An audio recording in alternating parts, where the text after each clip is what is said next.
Andrew, thanks very much for inviting us over to your garden today. A bit of a chilly day, but it's spectacular, and the amount of wildlife is unbelievable, the amount of birds. We're here to talk about wildlife and your interest in ornithology, but also about the RSPB project, which is coming up in a few days' time.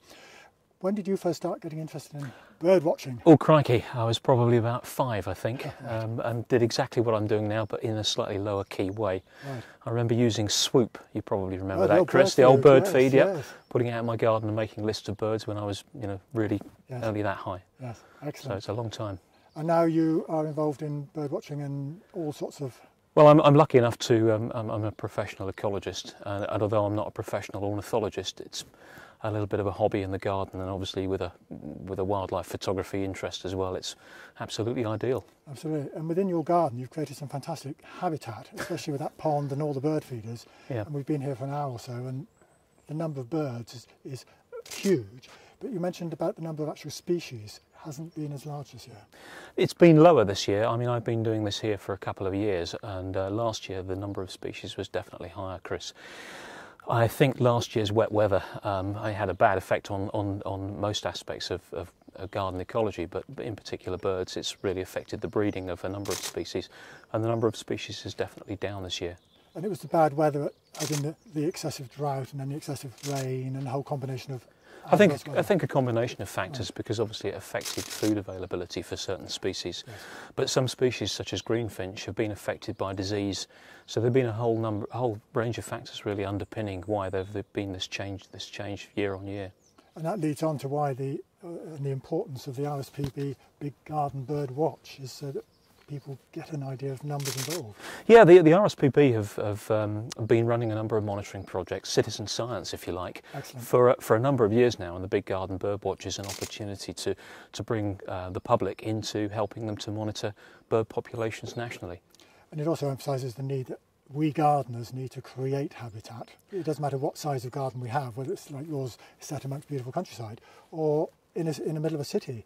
We can all do our part in creating and maintaining, or hopefully maintaining, bird numbers. Well, we can all play our bit. I mean, I have been lucky here. I've created a number of habitats in this corner. Some people would think it's rather untidy, but it's a little bit out of the way from the main house. So, yes. I think people can live with a certain amount of that, but it's great for birds. Yeah. Sometimes we gardeners, again, like everything neat and tidy and polished, especially during the winter months. And on a chilly day like this with some snow about, birds need that protection, don't they? They do. I mean, I'm as guilty as anyone at wanting to mow every inch of my garden, and in the summer I can get a bit overzealous with my lawnmower.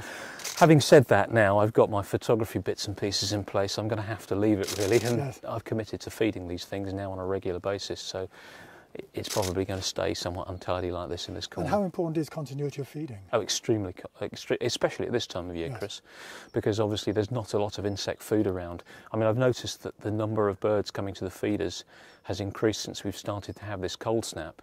Prior to that, a week and a half ago, the numbers were probably halved compared to what they are now.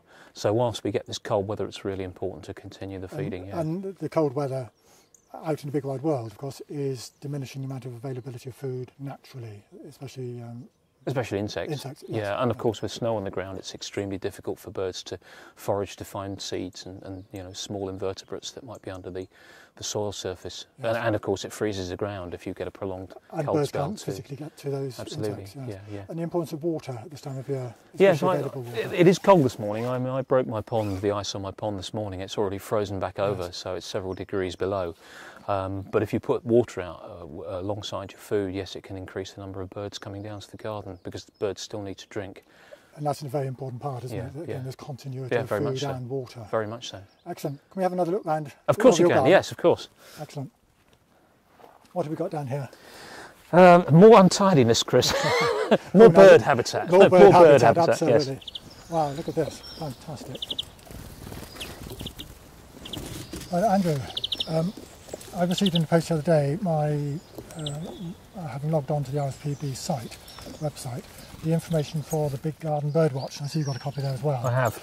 A lot of information in here, isn't there? There is a lot of information, but some quite useful background for people who want to attract birds to their gardens, as well as hopefully help out with the Big Garden Bird Watch. And it's very important that as many people as possible do log on and register their viewings, their sightings on the website, because this information provides a big picture, doesn't it? It's part of a scientific study, Chris. I mean, apart from encouraging people to join in and to hopefully encourage birds into their garden, it's part of a wider scientific study that the RSPB have been running for a number of years, involving the public in gathering sample data. So it's a really good thing to be doing and participating with. And hopefully this is right across the UK, isn't it? Yeah, absolutely. Yeah. Excellent. The information, I haven't had a huge amount of time to look at it. It arrived in post the other day. But there's some nice identification pictures here. I recognise quite a few of them, but there are one or two that I'd forgotten all about. It was nice seeing a little picture of Jenny Wren there. They're amazingly small, aren't they? They are tiny, but with an incredibly loud voice. Yeah, A little bit like my wife. That was an interesting comment. Moving on rapidly from that, especially as we're sitting in her garden. Indeed.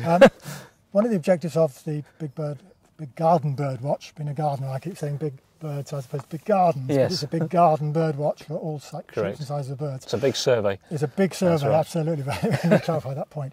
But the important thing is that on the 26th and 27th of January, the RSPB want as many people to go out in their gardens for 1 hour and record what they see, isn't it? And it's not the total number of birds throughout that whole hour. It's the total number of species, Chris, Yes. That's the point. Absolutely. And for those of you who do get a pack in the post, or you look at the RSPB website, you'll find a form that we'll show you in a bit more detail later on. But the information here is that that observation must be recorded on either the 26th or the 27th of January, whatever the weather conditions, so that the RSPB can get this information, as Andrew just says, to compile this bigger picture. Correct. So how would you go about doing this, Andrew? I probably do it about 11 o'clock in the morning after a fairly lazy breakfast. Absolutely. Sit for an hour in my bird hide Yes. and perhaps combine it with a little bit of photography. Excellent. And essentially just do it for a timed period. Yes, that's the important bit. It's for 1 hour. And log the total number of species you see at any one time. So your peak count, essentially. Absolutely. But you don't need lots of sophisticated equipment. No, not at all. The important thing is that anyone can do this, providing they've logged on and or got this information. The key thing, Chris, is that you don't need sophisticated equipment. At work, we've got a bird feeder that sits on the glass. It's a suction cup. Yes. And the birds come right up to the window, so Yes. you don't need sophisticated set of binoculars. You don't need expensive camera equipment if you want to photograph them. It's as low-key as you want to make it. Absolutely.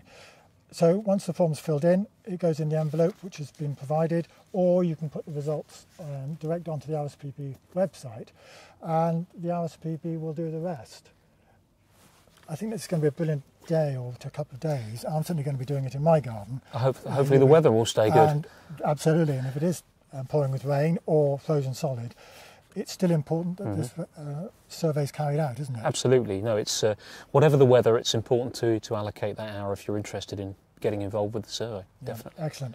So don't forget, get your form and complete it on those two dates, 26th and 27th of January, and get that information back to the RSPB, and everyone will be very pleased. And hopefully a clearer picture will be formed as to what is going on with the bird populations in the UK. And that's got to be important. Absolutely.